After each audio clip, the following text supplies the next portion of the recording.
나의 사랑 나의 어여쁜 자여 일어나서 함께 가자 했습니다. 사랑에는 국경이 없다는 말은 삼류소설에 나오는 문장입니다만, 사랑은 모든 것을 극복하고 모든 것을 초월합니다. 사랑만 있다면 모든 것을 이겨낼 수가 있습니다. 사랑만 있다면 모든 것을 감수할 수가 있습니다. 내가 이겨내지 못하는 것은 그만큼 사랑이 식어졌기 때문에 그렇습니다. 내가 감당하지 못하는 것은 사랑이 저만치 가고 있기 때문에 내가 미쳐 따라가고 있지 못하는 것입니다. 그리고 사랑은 모든 것을 함께하는 힘을 제공하는 것입니다. 오늘 본문에도 그 사실이 드러나고 있습니다. 11절에서 13절 사이를 살펴보면 겨울이 지나고 비가 그쳤고 꽃이 피고 새가 노래하고 비둘기 소리가 들리고 무화과 나무의 열매가 익었고 포도나무 꽃이 피어 향기를 바라는 날, 연속적으로 계속적으로 강조하고 있습니다. 그러면서 두 번씩이나 뭐라고 합니까? 일어나서 함께 가자. 어떤 상황 속에서도 함께 가기를 원하고 있습니다. 그 뜻은 다음과 같습니다. 북풍 한설 몰아치는 겨울이라도 함께 가자. 꽃이 피고 새가 노래하는 봄이 올지라도 우리는 일어나 함께 가자. 폭풍우가 휘몰아치는 여름철에도 우리는 일어나 함께 가자. 건조하고 목타는 가뭄에도 일어나 함께 가자. 무화과 나무가 익어가고 포도나무 꽃이 향기를 바라는 풍요한 계절이 온다 할지라도 우리는 일어나 함께 가자. 빈곤의 계절에도 우리는 주저하지 말고 함께 가자 합니다. 다시 말하면 언제 어디서나 일어나 함께 가자는 것입니다. 저는 지금도 생생하게 기억합니다. 아니 평생 기억에 남는 사역 중에 한 대목이라고 생각을 합니다. 지금으로부터 만 7년 전 교회가 가장 어려울 때, 위기일 때 몇몇 분들이 그래도 우리는 함께 가야 합니다. 함께 일어나 손에 손을 잡고 우리가 하게 되어지면 감당할 수 있습니다. 일어날 수 있습니다.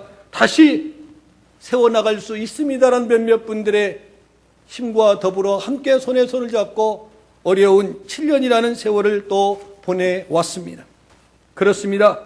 지금도 그분들이 이 자리에 모두 계시지만은 자리를 지키면서 생색을 내지 아니하고 묵묵하게 자기의 자리를 지키며 사명을 감당하는 모습들을 보게 되어집니다. 그렇습니다. 우리가 주 안에서 사랑만 있다면, 함께하고자 하는 마음만 있다면 그 어떤 것도 어려움도 극복하고 넘어갈 수 있는 줄로 믿습니다. 성공해도 함께 가고 실패해도 함께 가는 것입니다. 잘 살아도 함께 가고 못 살아도 함께 가는 것입니다. 건강해도 함께 가고 병들어도 함께 가자는 것입니다. 이유는 그것이 바로 사랑의 관계이기 때문에 그렇습니다. 우리가 서로 사랑만 한다면 어떤 어려움도 이겨낼 수가 있습니다. 우리가 서로 사랑한다면 어떤 난관도 극복해낼 수가 있습니다. 여러분의 가정과 여러분의 부부관계가, 여러분의 교우의 관계가, 여러분의 대인관계가 사랑으로 똘똘 뭉쳐서 어떤 어려움과 난관 속에서도 당당하게 위풍당당하게 이겨내고도 남음이 있는 믿음의 여러분이 되기를 축복합니다. 19년 동안 교회를 다니고 열심히 교회를 섬기며 봉사하는 사람이 있었습니다. 주변 사람들은 그를 가르쳐서 참 믿음이 좋은 사람이다라고 칭찬을 아끼지 않았습니다. 그런데 어느 날 경영부실로 고전한 회사가 부도가 났고 남의 손에 회사가 넘어갔습니다. 그리고 건강하던 아내가 중병으로 병원에 입원하게 되어집니다. 그러한 와중에 본인 자신은 협심증으로 고통을 겪게 되어집니다. 그러한 와중에 또 자식이 교통사고를 당합니다. 중요한 것은 2달이 지나면서 그가 교회를 멀리하기 시작했다는 것입니다. 그 이유는 무자비하신 하나님을 믿느니 차라리 나를 믿고 사는 것이 훨씬 더 편하겠다라는 하나님께 대한 배신감을 느꼈다는 것입니다. 개인적으로 그의 그러한 생각을 100번도 저는 이해가 갑니다. 누구라도 그런 입장이라면 그렇게 될 수도 있습니다. 그러나 그렇게 되면 그는 2가지 싸움에서 패배자가 되고 말 것입니다. 첫째는 현실과의 싸움에서 패배자가 되어지는 것입니다. 영적 싸움에서 이겨야 다른 싸움에서도 이길 수 있습니다. 그런 식으로 자포자기한 채 주님을 떠나 버리면 그는 영원히 버림받고 마는 존재가 되기 때문에 그렇습니다. 믿음이 좋다는 것은 어떤 경우에라도 주님과 함께하는 사람이 믿음이 좋다라고 표현할 수가 있는 것입니다. 부부관계가 좋다고 말하는 것은 어떤 난관 속에서도 함께 끝까지 하는 것이 부부관계가 좋다라고 말할 수 있는 것입니다. 부모와 자식관계가 좋다라고 말하는 것은 서로가 아무리 힘들어도 어려워도 끝까지 함께 할 때 참 가족관계가 훌륭하구나라고 말할 수 있는 것입니다. 그래서 우리가 찬양에도 이런 찬양이 있습니다. 주님과 같이 내 마음 만지는 분 없네. 오랜 세월 찾아 난 알았네. 주님이 나를 만져 가심을. 문제는 어떤 경우 어떤 곳에라도 주님과 함께 갈 만한 믿음이 나에게 있느냐라는 것입니다. 그러나 걱정할 것이 없습니다. 왜? 성경을 살펴보면요, 인간이 하나님을 사랑하거나 떠나지 않고 함께 했던 경우보다도 하나님께서 인간과 함께 하시고 사랑하신 경우가 더 많기 때문에 그렇습니다. 여러분 손을 한번 이렇게 잡아보시기 바랍니다. 자기 손을. 그리고 한 손을 놓아보세요. 그래도 잡혀있지요? 여러분 따지고 보면은요, 내가 주님을 손을 놓을 때, 주님의 손을 놓을 때가 얼마나 많습니까? 그러나 주님이 나를 끝까지 잡고 있기 때문에 여기까지 온 줄로 믿습니다. 주님이 나를 찾아주시고 만져주시고 오늘까지 이끌어 주셨기에 오늘 이 자리에 앉아있는 것이지, 내가 주님을 찾았고 주님을 만났기 때문에 이 자리에 온 것이 아닙니다. 성경 창세기부터 요한계시록 22장까지 보면은 하나님이 우리를 찾아오신 것이 얼마나 많은지 모릅니다. 너무너무 많이 있습니다. 조금만 괜찮으면, 조금만 여유가 있으면 주님을 떠나고 주님 자신이 나의 삶에 부담스러운 존재로 여기지만은 조금만 어렵고 힘들면 또 찾아옵니다. 마치 사이비가, 마치 점쟁이가, 점술가가 귀신을 불러들이듯이 주여 도와달라고 할 때가 얼마나 많습니까? 내가 주님을 위하여 뭔가 하고 싶은 말을 드리는 것이 아니라 필요할 때만 주님을 찾을 때가 얼마나 많았던지 우리는 되돌아보게 되어집니다. 그래서 우리는 희망이 있는 것입니다. 내가 부족하여 주님을 찾지 못해도 주님의 손이 나를 놓지 아니하고 여기까지 인도해 주시고 앞으로도 붙들어 주실 것을 믿기에 우리에게는 소망이 있다는 말입니다. 다시 말하면 네가 나와 함께 하였느니라는 말씀보다 내가 너와 함께 하였느니라는 말씀의 기록이 더 많이 있습니다. 함께 가자는 거 말씀하시는 분은 바로 주님이십니다. 그런가 하면 함께해 주시는 분도 바로 주님이십니다.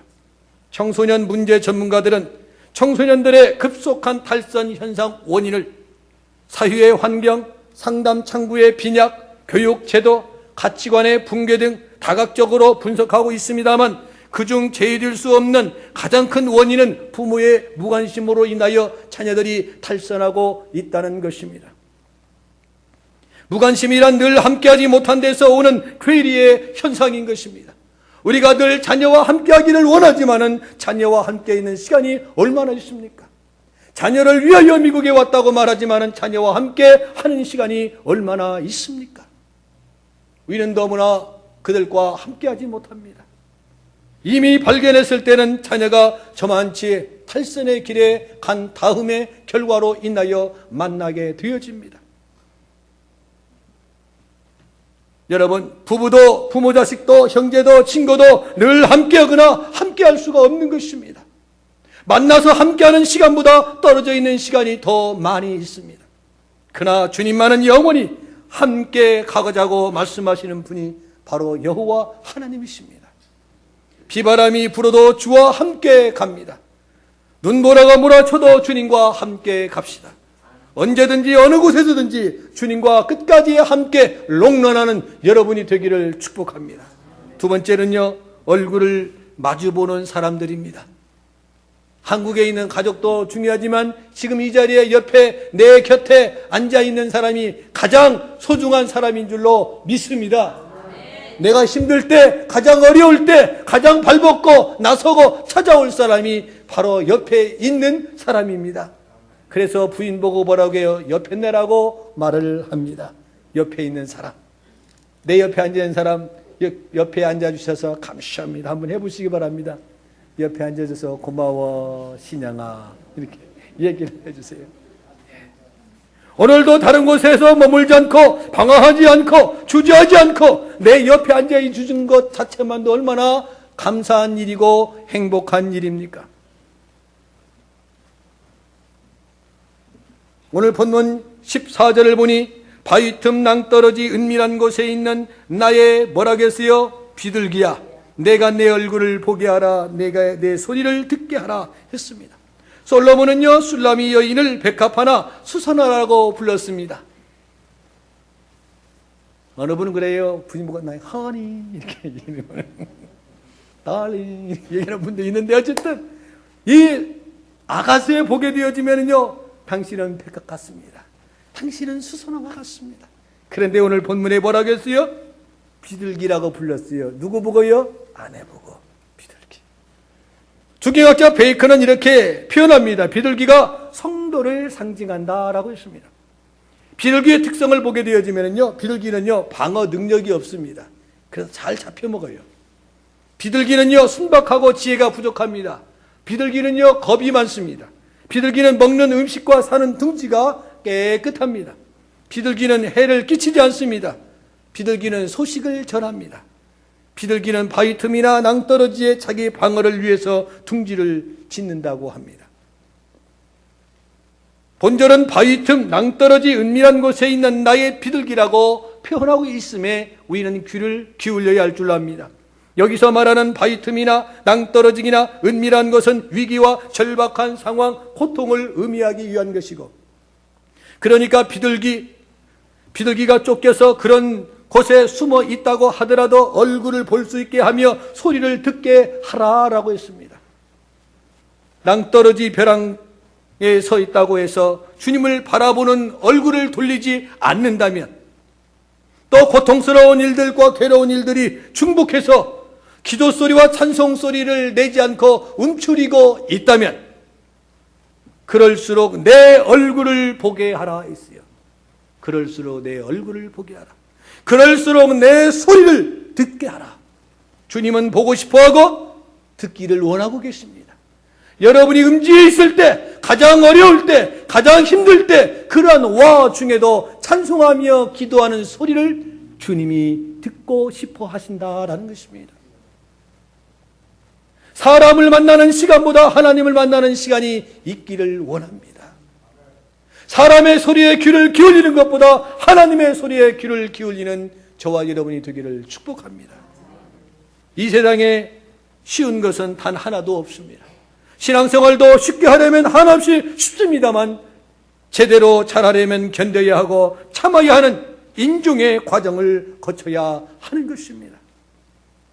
꿀벌을 수십 년 동안 키우면서 관찰한 양봉가의 글을 읽은 적이 있습니다. 벌통 하나에는요 적어도 몇 마리의 벌이 필요한군요 약 2만 마리의 벌이 필요하답니다. 꿀통 하나에 벌이 몇 마리요? 2만 마리. 2만 마리가 모여 살고 있는데 벌이 꿀 1kg을 만들어내는 데는 벌이 560송이 정도의 꽃을 찾아가서 꿀을 따가지고 와야 1kg의 꿀을 만들어낸답니다. 벌꿀은 뭐예요? 벌의 뭐예요? 똥이에요, 똥. 우리가 꿀을 먹는다 그러면 벌똥을 먹는 거예요. 그거 아시기 바랍니다. 뭐 알고 계시겠지만 목사님이 제대로 하시라고 이렇게 모른 척하고 앉아 계시는데요. 우리가 꿀은 벌의 똥이에요. 그래서 1kg를 만들기 위해서는 약 560송이를 찾아다니면서 헤매는데요. 그리고 꿀을 가득 물고 돌아오는 벌은 꽁지가 어떻게 되겠어요? 땅바닥에 닳까 말까요. 뱃속에 텅텅하니까요. 얼마나 무거우면은. 그렇죠? 그런데요, 벌이 물고 와야 할 꿀은 안 물어오고 농땡이 치고 오는 벌은요 수평으로 설랑설랑 이렇게 날라온답니다. 벌들은요, 꿀을 따기 위해서 원근 각지를 수백만 송이의 꽃을 찾아갑니다. 그러다가 때로는 병에 걸려 떼죽음을 당하는 경우가 있습니다. 왜? 너무나도 힘에 겨워서. 그러나 일벌 꿀은 죽음을 다하여 벌을 따기 위해서 최선을 다합니다. 언젠가 제가 예언을 들은 적 있죠. 벌이 쏘면은 뭐가 나와요? 침이 나와요. 벌은 자기를 덤벼드는 사람을 향하여 생명을 걸고 덤빕니다. 왜 벌이 쏘고 죽는 줄 아세요? 모르지요. 벌이 탁 쏘면은 침만 나오는 게 아니에요. 내장 전부가 나오기 때문에 벌은 죽는 거예요. 그래서 반드시 쏘고 난 다음에 벌은 죽습니다. 왜? 벌 침만 나오는 게 아니라 내장 자체가 다 나와버려요. 벌침에 붙어있기 때문에. 벌이 꿀을 만들기 위해서 생명을 겁니다. 자신을 지키기 위해서 생명을 겁니다. 저는 꿀벌들의 이야기를 읽으면서 인간들의 이야기와 참 흡사한 점이 많구나라는 것을 깨달았습니다. 꿀을 가득 물고 돌아오는 벌은 꽁지를 땅에 닿는 듯 낮추고 빈몸으로 돌아오는 벌은 수평으로 날아오는 것을 의미를 보면서 열심으로 일하는 사람, 그리고 그 일에서 보람을 찾는 사람은 늘 만족하고 감사하고 낮은 대로 얻은 것처럼 겸손하다라는 것입니다. 그러나 빈수레가 요란하듯이 꿀 없는 벌이 수평으로 날 듯 실없는 사람은 뭐합니까? 교만합니다. 잘났다고 날라다녀요. 잘났다고. 언제 떨어져 죽을지도 모르면서 잘났다고. 그러나 열심히 일한 벌은 해찰하지 않습니다. 똥구멍이 땅에 다 죽을지언정 무거운 몸을 이끌고 날아옵니다. 그리고 자기를 다 내놓습니다. 우리가 주님을 바라보는 것 역시 늘 감사하는 마음과 감격한 마음과 사랑하는 마음으로 바라보아야 살아야 할 줄로 믿습니다. 오늘 본문에서 말씀하는 내 얼굴을 내게 보게 하라, 내 소리를 듣게 하라. 구체적으로 무엇인가를 의미하는가 보면은 첫째는 교제를 나누기를 원하고 계신다라는 것입니다. 얼굴을 보고 소리를 들으면서 자주 만나야 합니다. 여기 아이들하고 얘기하다 보면은 얼굴을 똑바로 봅니다. 눈을 똑바로 봐요. 그렇죠? 여기 아이들은 그렇게 훈련을 받기 때문에 그렇습니다. 한국에서는 저 잘할 때는 그랬어요. 어른하고 얘기하는데 똑바로 보면은 싸가지가 없다고 그러지요. 그래요. 예. 우연히 말하면 가만히 머리 숙여. 예. 마치 부모님을 용안을 보듯이 보면 함부로 봐서는 안 돼. 말하면 예. 자꾸 숙여. 예. 그런데 여기 아이들은요, 얼굴을 똑바로 봅니다. 성경적이에요. 학교에서 가르칩니다. 주님은 저를 향하여, 여러분을 향하여 얼굴을 보고 여러분의 소리 듣기를 원하고 계십니다. 눈과 눈이 마주쳐서 서로를 읽을 수 있도록. 그래서 연인들이 부르는 노래가 있지 않습니까? 눈으로 말해요. 남들이 알지 못하게 눈으로 속삭이듯이. 주님은 뵙기를 원합니다. 주님과 늘 교제하기를 원하는 사람은 주님과 늘 만나야 한다라는 말입니다. 그러다가 주님을 만나지 못한다면 우리의 삶이 어떻게 되겠습니까? 주님은 항상 우리와 교제하기를 원하고 계십니다. 항상. 둘째는요, 행복한 모습을 보고 싶어 한다 했어요. 제 친구 가운데 한 목사님은요, 아들 자랑, 딸 자랑, 최근에는 이 손자 자랑이 좀 지나칠 정도로 많이 합니다.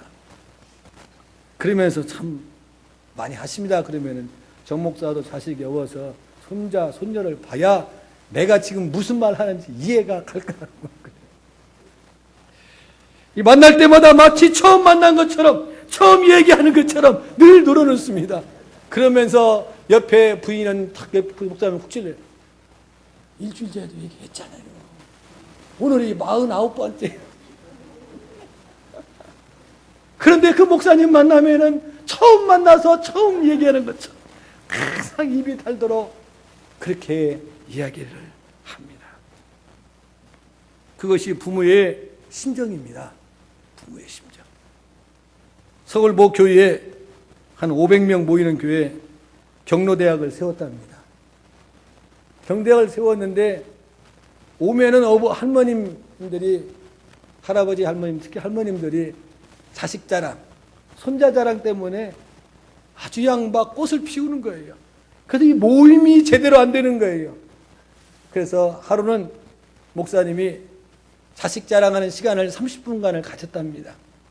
그런데 나와서 5분씩만 하라고 하는데 막 15분, 30분 하는 거예요. 이건 안 되겠다. 통제를 하기 위해서 5분 자식 자랑하는데 3,000원씩 냈대요. 3,000원씩 정했대요. 3,000원씩 정하니까 나는 15분 할래요 하고 9,000원을 내놓은 사람이 있더래요. 어느 분은 나는 30분 다 하고 싶어요. 3, 5, 15? 얼마예요? 그래서 1시간으로 늘려가지고 그것을 가지고 점심을 짓는 재료비를 쓴대요. 부모의 심정이 그래요. 30분도 모자라 내가 30분 다 쓰는 거예요. 18,000원 내고 다. 그것도 모자라가지고 막 더 내고 싶은 마음. 그렇죠. 그게 부모의 심정입니다.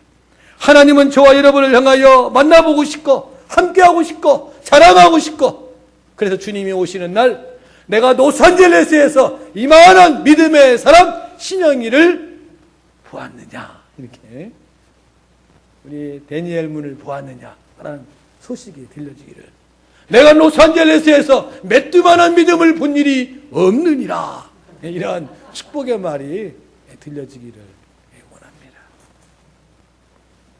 주님은 우리를 만나서 우리가 주님과 또 주님 때문에 행복해하는 모습을 보기를 원합니다. 셋째는 언제 어디서나 믿음을 버리지 말고 찬송하고 기도하라 하십니다. 우리가 주님께 보여드릴 얼굴이 있습니다. 그것은 감사하는 얼굴, 기도하는 얼굴이며 찬송하는 얼굴입니다. 우리가 주님께 들려드릴 소리가 있습니다. 그것은 찬송하는 소리요, 기도하는 소리요, 사랑의 고백을 하는 소리인 것입니다. 우리가 사는 세상은 온통 원망의 소리, 시비의 소리, 짜증의 소리로 진동하고 있습니다. 그러나 인생과 신앙에서 성공하려면 주님께 아름다운 얼굴, 아름다운 소리를 보여드리고 들려드려야 할 줄로 믿습니다. 오늘부터 우리의 언어 생활, 오늘부터 우리의 얼굴 인상을 바꾸어 나갑시다. 의식적으로 바꿔나가면 해결할 수 있는 줄로 믿습니다. 웃음이 안 나옵니까? 웃어보세요. 안 웃기면은 연필이라도 물어요. 이렇게. 바보 같지요? 해봐요, 돼요. 하다 보면은 내가 변해요. 내가 변하면 주변이 변해요. 내가 웃으면 주변 사람이 웃는 거예요. 그럼 웃으면 뭐가 온다겠어요? 복이 오는 줄로 믿습니다. 여러분, 이제 말씀을 마치려고 합니다. 미국 애틀랜타 시의 여름 장사로 톡톡히 재미 보는 사람 이야기 하나를 드리고 말씀을 마치려고 합니다. 여름철 휴양지인 탓에 애틀랜타 시리에 아이들과 젊은이들이 거의 맨발로 다니기 때문에 대부분의 식당이나 가게들은 입구에 이런 글씨를 쓴다고 합니다. 맨발로 들어오지 마세요. 맨발로 들어오는 사람 또는 서스 입지 않고 오는 사람, 저희 가게는 서비스하지 않습니다. No shoes, no sauce, no 서비스. 그러나 그의 가게에는요, 뭐라고 쓰여 있느냐? 맨발 환영합니다. 맨발 환영, 대환영합니다. 라고 웰컴 베어 피시라고 썼어요. 대환영합니다. 그 가게에 젊은이들이 몰려들기 시작했습니다. 왜? 그 가게는요, 샌드를 파는 가게였기 때문에 그렇습니다. 장사를 하거나 직장 생활을 해도요, 웃는 얼굴, 마음으로 대해야 성공합니다. 어제 모처럼 우리 청년들이 한 6시까지 한 8개 모였었는데요. 얼마나 막 시닥거리며 웃는지 참 행복했습니다. 데니엘부터 시작해서 웃는 소리가 아주 그냥, 민지로부터 시작해서 웃는 소리가 아주 그냥 CG를 그냥 들었다 놨다 이렇게 했는데요. 너무 좋았습니다. 웃으니까 행복한 거예요. 웃으니까 주변 사람도 보고 뭔지는 몰라도 한국말 하니까 무슨 말 하는지도 모르는데도 같이 웃는 모습을 보았습니다. 여러분, 내 얼굴을 보게 해다오. 내 소리를 듣게 해다오. 말씀하시는 주님께 우리의 웃는 얼굴, 우리의 행복한 평화로운 얼굴, 감사와 감격이 넘치는 얼굴, 예수님 닮은 얼굴을 주님께 보여드립시다. 그리고 내 소리로 드리는 기도와 찬송을 드립시다. 그것이 주님과 함께 가는 사람들의 생활인 것입니다. 성경은 이렇게 말합니다. 여호수아서 1장 9절에 너는 강하고 담대하라. 두려워하지 말며 놀라지 말라. 네가 어디로 가든지 내 하나님 여호와가 너와 함께 하느니라. 마태복음 28장 20절에 내가 세상 끝날까지 너희와 항상 함께 있으리라. 사도행전 18장 10절에 내가 너와 함께 있음에 어떤 사람도 너를 대적하여 해롭게 할 자가 없느니라. 하나님은 우리를 향하여 두 번씩이나 말씀합니다. 일어나서 함께 가자. 주님과 항상 함께하는 성도 여러분이 되기를 주의 이름으로 간절히 축원을 드립니다. 기도하겠습니다.